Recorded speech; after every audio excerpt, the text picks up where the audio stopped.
प्रभु को गिन गिन के गालियां देता था। शिशुपाल, ये जब शिशुपाल प्रकट हुआ तो बुआ का ही लड़का था, 4 भुजाएं थी। तो इसके जन्म उत्सव के समय फिर श्री कृष्ण बलराम जी भी गए हुए थे। तो आचार्य ने जन्म कुंडली उस समय बाची कि महावीर होगा, ऐसा ऐसा सब वर्णन करते रहे और कहा ये उन्हीं के हाथ से मारा जाएगा जिसकी गोद में डालने पर इसकी 2 भुजाएं हट जाएंगी। वहां जितने आए हुए थे रिश्ते नातेदार, समाज के श्रेष्ठ श्रेष्ठ जन, सबकी गोद में शिशुपाल को, और जे भी भगवान श्री कृष्ण की गोद में डाले 2 भुजाएं गिर गई। रो करके उनकी बुआ ने कहा कि मैं भिक्षा मांगती हूं कि मेरे बालक की आपके हाथ से हत्या नहीं होनी चाहिए, तो उनका 100 अपराध क्षमा कर दो। उन्होंने सोचा 100 अपराध काहे को करेगा, का 100 अपराध तक मैं इसे बिल्कुल कोई दंड नहीं दूंगा, वचन देता। ये जब से तोतली वाली बोलना शुरू किया तब से भगवान को गालियां देना शुरू किया था। इसका स्वभाव ही ये वैर, पूरा ऐसा वैर, भगवान को गालियां देता। जिस समय सब धर्मात्माओं राजाओं की सभा भरी हुई थी और भगवान श्री कृष्ण की अग्र पूजा हुई, सब तो सह गए, शिशुपाल खड़ा हो गया और ऐसे कटु वचन बोले, महाभारत में लिखा, हमने स्वाध्याय में पढ़ा था, ऐसे कटु वचन बोले कि कोई भी नाराज हो जाएगा उससे। तो पहले भीमसेन खड़े हुए और कहा कि अपने बड़ों का सम्मान करना सीख, चूंकि भाई ही लगता है, जैसे कुंती बुआ, ऐसे भगवान की वो बुआ का दूसरा है, ये लड़का है, सम्मान करना सीख। अगर तू ऐसे ही बोलता रहा तो यही मैं तेरा गला काट दूंगा। ऐसे कहा, बैठ जा ब्रिकोदर, बहुत खाने वाला, तू क्या मेरे से लड़ेगा। भगवान ने भी इशारा कर दिया। जब देखा कि ये बोलता ही चला, भीष्म जी खड़े हुए और भीष्म जी ने कहा, मैं श्री कृष्ण के चरण आसक्ति चित्त वाला हूं, अगर अब एक भी शब्द यहां बोला इसने तो मैं किसी की नहीं सुनूंगा, इसको नष्ट कर दूंगा और दोनों सभाओं के सर पर पैर रखता हूं। जो श्री कृष्ण का विरोध करे उसके लिए मैं पर्याप्त हूं। भगवान ने कहा, चुप रहो, शांत रहो, सबको बैठा ला। वो गिनती शुरू किए थे, 98, 99 का शिशुपाल सावधान, जो तुम्हारी माता को वचन दिया था, बस एक शब्द रह गया है, आगे मुझे दोषी कोई न ठहराए। 100 तक क्षमा करने की बात कही थी। जे ही, वो तो रुकने वाला थोड़ी था, जे ही आगे बोला, सुदर्शन जी के द्वारा उसका वो परम उद्धार हुआ जो बड़े बड़े ऋषि मुनियों के लिए बड़ा दुर्लभ पद कहा गया है। गोपी जनों ने सौंदर्य माधुर्य निधि भगवान को अपना कांत माना, प्रीतम माना। एक ही वृत्ति, कितनी गजब की वृत्ति गोपी जनों की है कि सब कार्य करते हुए कृष्णाकार वृत्ति है। बेचने दही जा रहे हैं, बोल रहे कोई कृष्ण ले ले, दामोदर ले ले, माधव ले ले, कैसी वृत्ति है। देखो कैसी उच्च कोटि की अवस्था है। किसी भी भाव से हमारे प्रभु से जुड़ जाए तो इच्छा द्वेष दोनों से वो मुक्त हो जाए। और जब तक ये ठीक है, ये बेठीक है, इस तरह के द्वंद्व तुम्हारे हृदय में बने रहेंगे, तब तक मूढ़ता रहेगी और उससे पतन होता रहेगा। संसार का संबंध दृढ़ होता है इच्छा से। बहुत सुंदर बात है। संसार का संबंध दृढ़ होता ही है इच्छा से। इच्छा खत्म, संसार का संबंध खत्म। कितनी बढ़िया बात है। पर हम भागे घूम रहे हैं इच्छाओं की पूर्ति के लिए। जब एक बता दिया कि समुद्र है भगवान, जो चाहिए इन्हीं से क्यों नहीं, पर इनसे मिलने के लिए भी तुम्हें शराब छोड़ना पड़ेगा, तुम्हें मांस छोड़ना पड़ेगा, व्यभिचार छोड़ना पड़ेगा, गंदे चिंतन छोड़ने पड़ेंगे। वो राजी नहीं हो तो पाप करो, पाप और चाहो सुख, ऐसा कैसे हो सकता है। यही है जीव की परेशानी, यही है। वो ये चाहते हैं कि हे संत महात्मा, हे भगवंत, हमको छूट दो, हम खूब गंदे आचरण करें और आप हमसे सेव संतरा रुपया पैसा ले लो और आप ऐसा आशीर्वाद दो कि हमारी उन्नति होती रहे, दुख न मिले, हमें सुख ही मिलता है। कभी स्वप्न में भी नहीं हो सकता। तब लग कुशल न जीव कहूं, सपने हो मन विश्राम, जब लग भजत न राम कहूं, शोक धाम तज काम। ये दुखों का खजाना काम अर्थात इच्छा, इसका त्याग करके भगवान की शरण में होकर जब तक नाम जप नहीं करोगे, स्वप्न में भी तुम्हें विश्राम नहीं मिलेगा। और नाम जप एक गंदे आचरण करने वालों के हृदय में नहीं हो सकता। नाम परम पवित्र है। ये तभी होगा जब आपका खान पान सात्विक हो, आपका वातावरण सात्विक हो, आपका बोलना उठना बैठना सब सात्विक हो, तब नाम भगवान कृपा करेंगे आपकी जिह्वा। फिर कौन सी इच्छा रह जाएगी, कौन सी इच्छा रह जाएगी? अरे आप विश्वास कीजिए, ये जितनी इच्छाएं हैं सब स्वाप्निक हैं। जब आप सच्चा विवेक धारण करेंगे तो आपसे पूछा भी जाएगा कि जबरदस्ती केवट से कह रहे ले लो, वो कह रहे आप कछुनाथ न चाहिए मोरे, नहीं चाहिए। प्रहलाद जी कह रहे वरदान मांगो, हमारी आज्ञा का पालन करो, तो कह रहे हाँ आपकी आज्ञा का पालन करता हूं, हे नाथ मुझे यही वरदान दीजिए कि आपसे भी कोई इच्छा न रहे। ये वरदान मांगा कि आपसे भी कोई इच्छा। आप सोचो क्या है ऐसा भागवतिक रस कि जिसको वो मिला तो भगवान से भी कह देते। और भक्तों तो बड़े विचित्र विचित्र है, वो भगवान से कहते तुम्हारी इच्छा क्या है प्यारे, बोलो हम पूर्ण करते हैं। तुम्हारी इच्छा क्या है, हमारी तो कोई इच्छा ही नहीं, आप बोलो आपकी इच्छा क्या है, आप क्या चाहते हो, मैं कैसे आपको रिझाऊं। ये जब कामना को लेकर के मनोवृत्ति का प्रवाह संसार की तरफ होता है, तब ये कामना ही हमें राग द्वेष में बांध देती है। जो महापुरुषों ने उपासना करके शास्त्र स्वाध्याय करके अनुभव किया है, उसे ध्यान से सुनो। इच्छाओं से बचने का उपाय, इच्छा ही आपके बंधन का कारण है, इच्छा ही जन्म मरण का कारण है। इच्छाओं से बचने का उपाय, कर प्रमाद मत बनो आलसी, करो सुचारु रूप से काम, अपना काम स्वयं करने में लाज बड़प्पन तजो तमाम। पहली बात, शरीरधारी को किसी दूसरे शरीर से अपने शरीर की सेवा तब तक नहीं लेनी चाहिए जब तक बीमार ना हो जाए, असमर्थ ना हो जाए, चाहे गृहस्थ में हो चाहे विरक्त में हो। ध्यान दीजिए, आप चाहे आपकी पत्नी हो, पुत्र हो, परिवार हो, आप उनके सेवक हैं, क्योंकि वो सब प्रभु के जन हैं। इस भावना से रहोगे, कभी नाराज नहीं होगे, कभी गुस्सा नहीं आएगा, कभी झगड़ा नहीं होगा। अगर आप अपने को ये माने कि प्रभु मेरे इस रूप में आए हुए हैं, मुझे अपने कर्तव्य का पालन करना है, तो कहीं झगड़ा नहीं हो सकता। तुम जो कर रहे हो तुम्हारा कर्तव्य, हमारा कर्तव्य है कि हम पति पुत्र परिवार आदि जो भी है, ये हमारे भगवान का स्वरूप है। मैं आप समझो वही भगवत साक्षात्कार, पर ऐसा कौन मानता है? अच्छा, साधु वेश में ये जरूर सावधानी रखनी चाहिए, ध्यान देकर सुनिए। जब तक आपका शरीर स्वस्थ है, आप किसी से किसी भी प्रकार की सेवा स्वीकार न करें। भिक्षान्न के सिवा कोई भी सेवा स्वीकार न करें। अपने शरीर की सेवा तब तक करें जब तक आपका शरीर असमर्थ नहीं हो जाता। असमर्थ हो गए तो फिर हरि ही करें आके स्वयं, या किसी को भेज दें, उनके बस की बात है। देखो माधवदास बाबा की लंगोटी स्वयं श्री ठाकुर जी महाराज धो रहे हैं। तब तक हमने अपने बड़े संतों को देखा है, बिल्कुल किसी भी तरह की कोई सेवा नहीं स्वीकार कर रहे। अपनी दिनचर्या अपने हाथ से, अपने शरीर की पूरी। आपको क्या हो गया है? आप भी वैसे ही चलो जैसे गुरुजन चले हैं, भिक्षान्न के सिवा। आप अपनी किसी भी तरह की सेवा किसी से मत करवाइए। आप देखो इच्छाओं का दमन होना शुरू हो जाएगा, यही से इच्छाओं का दमन शुरू हो जाता है। आप सच्ची मानिए, ये जो आप शरीर सुख की आकांक्षा से दूसरे से सुख लेने की इच्छा करते हैं, यही तुम्हारे बंधन का कारण है, यही तुम्हारी दुर्गति, यही तुम्हारी कमजोरी है। जब तक शरीर स्वस्थ रहे, किसी से किसी भी तरह की सेवा मत लो, और अधिक से अधिक सेवा करने का भाव रखो।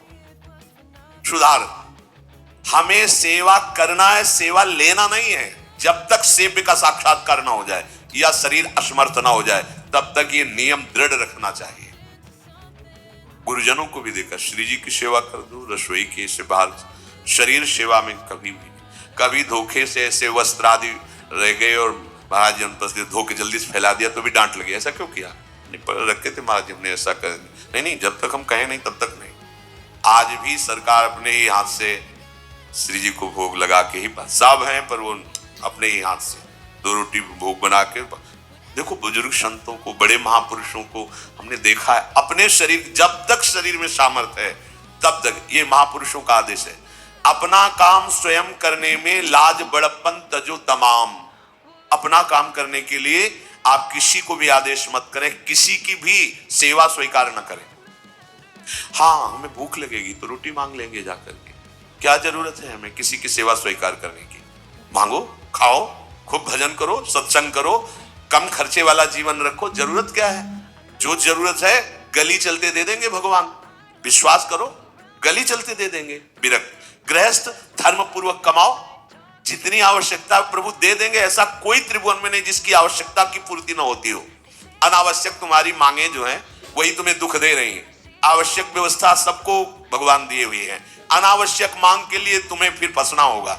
ये तुम्हारी अनावश्यक मांगे हैं, ये हो जाए वो हो जाए वो। जो आपको जीवन जीने के लिए जरूरी है, धर्म पालन के लिए जरूरी, वो बिना मांगे भगवान दे रहे हैं सबको। देख लो।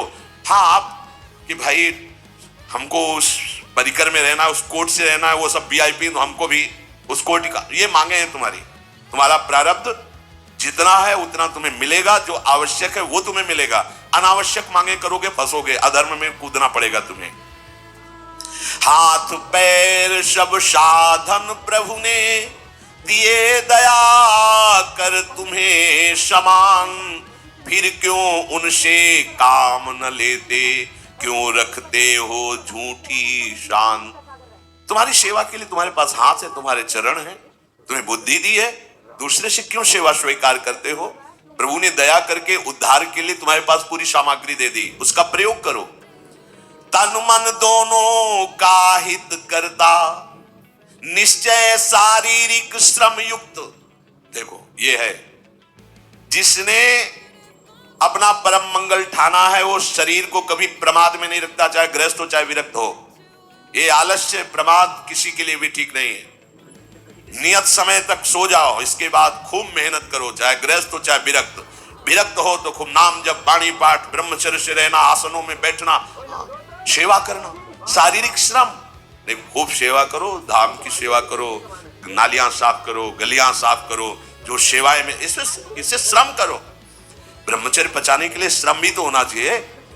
श्री जी की प्राप्ति के लिए मन वचन कर्म से श्री जी के चरणों का आश्रय लेकर के जितना आप अन्न डालते हो उतना आप इसका प्रयोग करो शरीर का। इससे ममता मत रखो। खूब धाम। पुराने संतों को देखो, सोनी पकड़े कहां कहां तक परिक्रमा में लगा। हमने देखा है एक हरिदासी महात्मा के पीछे पानी घाट की तरफ उनकी छोटी सी कुटिया, किलोमीटर तक ऐसे ही सोहनी लगा रहे हैं। वृद्ध वृद्ध महात्मा सेवा करें। अपने लोग जवान महात्मा होकर, शरीर स्वस्थ होकर, बेइज्जती से अगर सोहनी पकड़ के खड़े हो जाओगे गली में तो आपको लगेगा अपनी बेइज्जती हो रही है। वाह, कितनी बड़ी इज्जत है हमारी। स्वामिनी के महल की वीथियों में सोहनी लगाने में तुम्हें बेइज्जती लग रही, और आचार्य चरण याचना कर रहे हैं। यत्किंकरीषु बहुशा खलुका कुमाणी नित्यं परस्य पुरुषस्य शिखंड मौले तस्या कदापि रश्निधेर वृषभानुजायास तत्केल कुंज भवनांगण मार्जनीश्याम। लाडली जो ऐसी कृपा करो कि आपके वृंदावन धाम में कहीं सोहनी लगाने वाली, पोछा लगाने वाली मैं बन जाऊं। मांग रहे हैं। एक से कहा भैया चाहे जितना बुरा प्रारब्ध हो, यहाँ जो भगत आते हैं उनके जूते साफ कर दिया, कुल प्रारब्ध खत्म हो जाएगा। भाई आप समझो ये वो दवा है जो बेजोड़ है, इसे कोई काट नहीं सकता। अच्छा, अगर ऐसे ना समझो तो हम आपको समझा रहे हैं। गुरुद्वारे में चले जाओ, चाहे जितना बड़ा अधिकारी हो, सबसे पहली जोरी सेवा यही होती है, पादुका की सेवा। समझे में नहीं आ रहा तुम्हें? अरे जिसे हम हंसते हंसते कह रहे हैं वही तुम्हारे बंधन काटने का कारण बन जाए, यदि मान लो बात। पर वो हम जूता साफ करेंगे नहीं। मन से हम कितने गंदे हैं ये हम नहीं देख पा रहे हैं। वो तो बाहर वृंदावन की रज उनमें पादुका में लगी, छोटी मोटी बात नहीं है। पादुका जो रखी है ये बंधनी है। आप इनको ऐसे साधारण जूते मत समझ लो, ये रज में चलते। एक दिन एक ब्रजवासिनी माई रोटी रखे, उसके ऊपर पादुका रखे, एक हाथ में लाला लिए और एक हाथ में जल का ऐसे लिए। उनका अभ्यास ऐसा। अब पादुका पहन के चलने में परेशानी होती थी। तो वो एक संत थे और बाहर से आए हुए थे, वो हंस दिए कैसे बावरी रोटी के ऊपर जूता लगा। ऐसे मतलब कितने साल हो गए ब्रजवास करते हुए? वह कई वर्ष हो गए। अरे वो जूती नहीं है जो साधारण जूती है वृंदावन बरसाने की, रज लगी हुई इसमें। ये रज लगी हुई है, तुझे रज नहीं दिखाई दे रही, जूती दिखाई दे। क्या ब्रजवास कर रहा है? डांट के चल दी। समझो, हम कहें कि जूती साफ करो तो हम जूती साफ करेंगे, और ये है कौन सी जूती साफ में? क्या रज है? वृंदावन बरसाने सब जगह घूमते रहते हैं ये महाभागवत जन। अगर इनकी ये गृहस्थ विरक्त मत देखो, सब लाडली जी के लाडले हैं जो यहाँ आए हुए हैं। अगर हम उनकी पादुका साफ करेंगे तो हमारा हृदय साफ हो जाएगा। पर कोई मानता कहाँ है?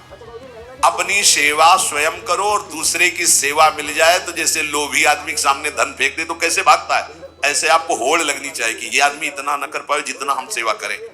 परमार्थ में शरीर पोषण नहीं, परमार्थ में शरीर की धज्जियां उड़ानी है, अहंकार की, देहाभिमान की। राखे अपने को सदा भगवत सुमिरन लीन, सुने न जग के दोष गुण, करे न चित्त मलिन। सदैव अपने को ये देखता रहे कि प्रभु का सुमिरन चल रहा है कि नहीं अंदर। बहुत बड़े काहे की परेशानी, हम तो यही समझ नहीं पा रहे कि इतनी झंझटें लेकर कैसे घूम रहे लोग। अगर हृदय में राधा राधा चल रहा है, आप व्यापार कर रहे हो, नौकरी कर रहे हो, गृहस्थ हो, विरक्त हो, जो भी, अब आपको चिंता क्या होनी चाहिए? देखो ना, थोड़े दिन ऐसे चल के देखो, हर कार्य बहुत अच्छा होता है। जब भगवत सुमिरन पूर्वक आप एकाग्रता पूर्वक कार्य करें, हर कार्य में आपको आनंद आएगा। पर वो तो शरीर पोषी, जैसे आग जलने में फफोला पड़ जाता है ना, उसको बहुत संभाल के रखते हैं। ऐसे देहाभिमानी साधक भी होते हैं कोई कोई, इतना शरीर को सजा के, इतना संभाल के कि लगता है यही भगवत प्राप्ति है इनकी, कि इनके शरीर बिल्कुल ऐसे नहीं। नहीं, संतों ने देखो ना कैसे अपने शरीर के राग का त्याग किया है, गुरुजनों की आज्ञा में तत्पर होकर धज्जियां उड़ा दी देहाभिमान की, तब उनको परम पद प्राप्त हुआ है। अपने शरीर का राग रखने वाला परमात्मा है। कब तक फंसे रहोगे विषयासक्ति वासना में हो दीन, अरे कब तक मन में भरे रखोगे दुर्विचार दुर्भाव मलिन। जिन भोगों के लिए हो रहे तुम लालायित सुखमय जान, यही घोर दुख उपजाएंगे, बढ़ जाएगा अज्ञान। इसलिए छोड़ो सब आशा ममता, आसक्ति कामना मद अभिमान, एकमात्र शरणागत होकर भजो निरंतर राधे श्याम। प्रभु की आसक्ति हृदय में धारण करो। यही समझ में नहीं आता। चले हो राग त्यागने के लिए, पोषण कर रहे हो शरीर राग का, कैसे बात बने? चलो कोई विषय संसारी है तो लगता है अभी बेचारा है। आप लोग बेचारों की लाइन में थोड़ी हो, आप लोग बेचारों की लाइन में नहीं हो। आप जितने भी, चाहे गृहस्थ हो चाहे विरक्त हो, धाम आ गए हो, दीक्षा ले ली है, शास्त्र स्वाध्याय करते हो, सत्संग, आप बेचारे हो, आप भगवत पार्षद हो। पर आप अपने स्वरूप को समझो, ये अंदर की बातें सुधारो। आगे कह रहे हैं कि सुने न जग के दोष गुण, करे न चित्त मलिन। अपने भगवत चिंतन में मगन रहो। कोई तुम्हें यदि किसी की निंदा आदि सुनाने लगे तो उसे मत सुनो। पूछे कछु कछुए कहे, को आए के पास, सुन ले कछु बोले नहीं, सब ते रहे उदास। पर निंदा पर दोष के कथन सुनन में लोग, जो आनंद अनुभव करे तो लहे नरक के भोग। तुम्हारे पास आकर कोई तुम्हें दूसरे की निंदा सुना रहा है, और अगर तुम्हें हर्ष हो रहा है, कैसी बात, कोई नामदाता सदगुरु की निंदा करे, तुम सुन लिए, कैसे तुम्हारे इस पाप का प्रायश्चित होगा? सुनने और कहने वाले दोनों को एक ही दंड मिलता है बराबर। तुम अपने गुरुदेव की निंदा सुन ली, तुम अपने आराध्य देव की अवहेलना की बात सुन ली। उपासना नहीं है, कहीं देहाभिमान है कि हम तो गुरु के श्रेष्ठ है ना, गुरु जी की निंदा होती हमारी वंदना हो रही, परिणाम में लड्डू मिलेगा, खा लेना, परिणाम पक्का। पर निंदा के कीते आवत नहीं कछु हाथ, मूरख पर्वत पाप को ले चल अपने साथ। वैष्णव निंदा, भक्त निंदा, गुरु निंदा, ये तो बहुत ही भयानक है। भक्तन निंदा अति बुरी भूल करे जिन कोय, किए सुकृत बहु जन्म के क्षण में डारे खोए। कह रहे जो दूसरे की निंदा सुनने में आनंद का अनुभव करता है, उसको भोग मिलेगा। काहे का? बोले नरक का भोग मिलेगा।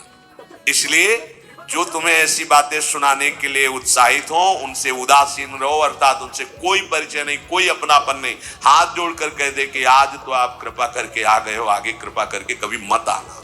नहीं, आज हम आपका स्वागत नहीं कर रहे, आगे स्वागत करेंगे तो आप सह नहीं पाओगे, इसलिए आप कृपा करके आगे मत आना। हम आपके पास गए नहीं, आप आकर हमारे गुरु की, हमारे इष्ट की अवहेलना की बात करोगे तो आज क्षमा करते हैं, चले जाइए, दोबारा मत आना। चाहे कोई भी हो, तुम्हारी निष्ठा में इतनी ताकत है, वो झुक जाएगा, उसकी सामर्थ्य नहीं कि वो आगे आ जाए। अगर हमारे कोई इष्ट की, आचार्य की या किसी भी नाम जापक की कोई निंदा करता है, हम सुनते हैं और उससे सुख मानते हैं, तो कह रहे हैं उसको नरक का भोग मिलेगा।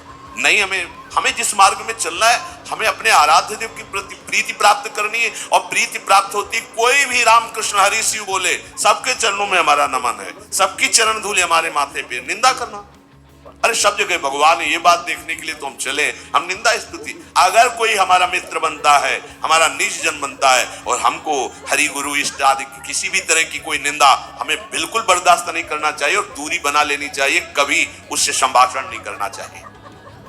कहे न अपनी बात कछु, सुने न पर की बात, एक निष्ठ प्रभु में रहे, बसो सदा दिन रात।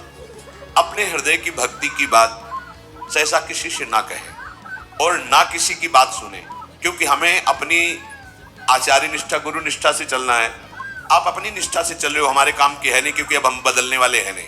तो तुम्हारी निष्ठा से हमें कोई परिवर्तन होने वाला नहीं। और हम अपनी निष्ठा के बाद तुमसे इसलिए नहीं कहेंगे कि वो तो इष्ट मिले और मन मिले, मिले भजन रस रीति, तब वो बात कहनी चाहिए, सहसा किसी से नहीं।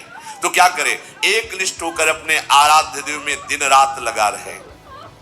ये बहुत जगह जाना, बहुत लोगों से व्यवहार करना, ये सब भजन में बाधक बात है। समिट जाओ, अपने लाडली लाल को दुलार करो, नाम जप करो, धाम वास करो, बहुत जो है, हाँ दर्शन कर आओ। नहीं, एकांत वास करो, प्रभु खुद आके दर्शन दे देंगे, मान लो विश्वास।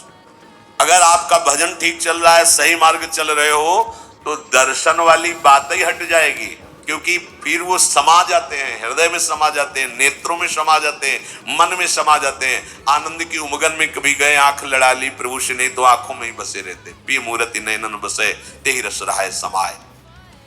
राग रोष दुख दोष में जग सो रहे सचेत, काहू सो न करे कबो वैर भाव अरुहेत। कोई इच्छा न रखो तो तुम्हें कभी क्रोध नहीं आएगा। इच्छा राग ही द्वेष को उत्पन्न करती है।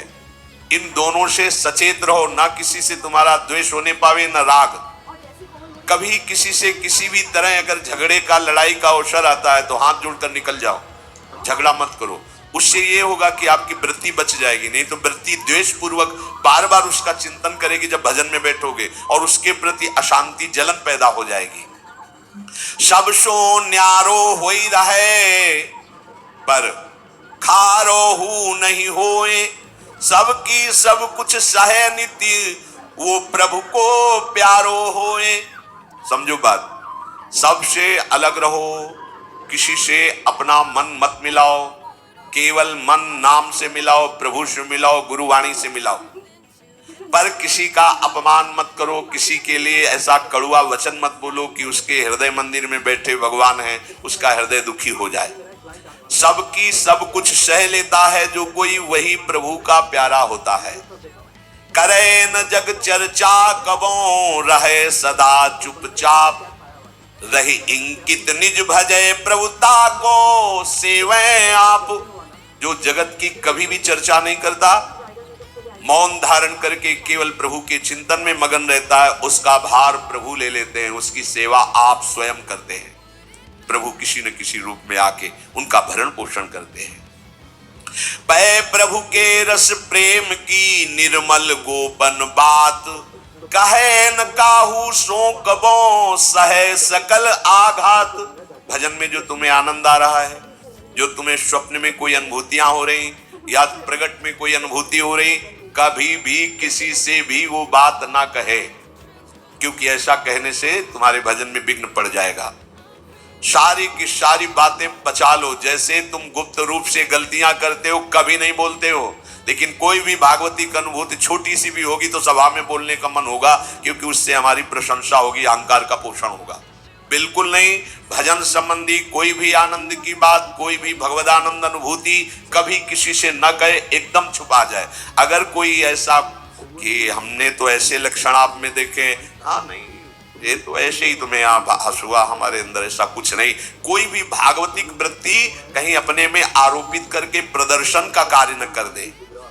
सह न सके पिय की तनिक निंदा, जो कहूं होए सहज त्याग सर्वस्व करी, डारे निज को खोए। यदि अपने आराध्य देव की कोई निंदा कर रहा हो तो वहां सहन न करे। सही न सके पिय की तनिक निंदा, जो कहूं होए। संत शंभु श्री पद पवादा, कही सुनी दास मर्यादा, काटी जीव तासु जो बसाई, श्रवण मुनि न त चले पर आई। यदि हमारे कोई आराध्य देव गुरुदेव की निंदा कर रहा है, ताकत हो तो उसकी जबान बंद कर दे, नहीं तो कान में अंगुली डाले उठ के चल दे, दोबारा उसका कभी चेहरा न देखे। भरत जी ने माता कैकेयी से कहा कि आपने हमें निमित्त बनाकर 14 वर्ष का वनवास भगवान श्री राम को दिया, इसलिए आज के बाद में कभी तुम्हें मां नहीं कहूंगा, पापिनी कभी तेरा मुख नहीं देखूंगा। भरत जैसे भगवान के अवतार परम पवित्र माता कैकेयी के लिए ऐसे कटु वचन बोले, आज के बाद कभी मां नहीं कहूंगा, है पापिनी तेरा कभी मुख नहीं देखूंगा। ये जो हमारे इष्ट की निंदा कर दे, हमारे गुरुदेव की निंदा कर दे, हम उसे आदर देंगे, हम उसको बात सुनने के लिए बैठा लेंगे। हाँ और बाओ हमें और गंदा करो। सहज त्याग सर्वस्व करी डारे निज को खोए, अपने अपनत्व को अपने आराध्य देव में सहज समर्पित कर दे। या जग में जाके हृदय ऐसो प्रेम समाए, हरिता को अति चाव सो रखें सदा अपनाए। इस जग में जिसके हृदय में ऐसी निष्ठा होती है तो हरि उसे अपना मान करके फिर स्वयं उसका भार लेकर इस संसार में रखते हैं, अर्थात उससे वही कराते हैं जिससे जग मंगल होता है। निर्मल या प्रभु प्रेम की महिमा कही न जाए, अति प्रेमी जो श्याम को हरि ही नित्य बसाए। दुख में संतत सुख लहे, सो आवे यही बाट, नाहित क्यों रचना करे, कपट नरक को ठाठ। जो निर्मल भगवत प्रेम है उसको कहा नहीं जा सकता, वो अनिर्वचनीय है। ऐसे निर्मल प्रेमी महात्मा के हृदय में श्याम सुंदर निरंतर वास करते हैं। इस निर्मल प्रेम को जिसे प्राप्त करना हो तो कमर कस ले, दुख का मार्ग है, इसमें दुख में चल करके महासुख में पहुंचा जाता है। कह रहे दुख में संतत सुख लहे, सो आवे यही बाट। भारी से भारी विपत्ति, अपमान, तिरस्कार में भी जो सुख का अनुभव करते हुए भगवत भजन करते रहते हैं, वो जाते हैं उस महासुख परमानंद में। नहीं तो कह रहे ना ही तक क्यों रचना करे, कपट नरक को ठाठ। फिर ये बातें बनाने से नरक ही मिलेगा, भगवत प्राप्ति नहीं होगी। इसलिए इच्छा और द्वेष का त्याग करके अपने आराध्य देव के निरंतर चिंतन में मगन रहो। भजन का फल है अपना अस्तित्व मिटा देना, कोई भी इच्छा न रह जाना, तो श्री भगवान स्वयं उसके हृदय में बैठ करके सब योगक्षेम का वाहन करते हैं। जैसे अहंकार से हम सोचते हैं हम नहीं करेंगे तो कैसे हो जाएगा, तो पूरी सृष्टि तुम्हारे करने से हो गई है क्या? जिन्होंने एक संकल्प में अनंत ब्रह्मांडों का सृजन, पालन और लय करते हैं, करते रहेंगे, उन प्रभु को पहचानने के लिए मनुष्य जन्म हुआ है। यही परम कर्तव्य है, हम भजन करके उनमें लीन हो जाएं, उनको जान जाएं, तो महान दुख से हमारा छुटकारा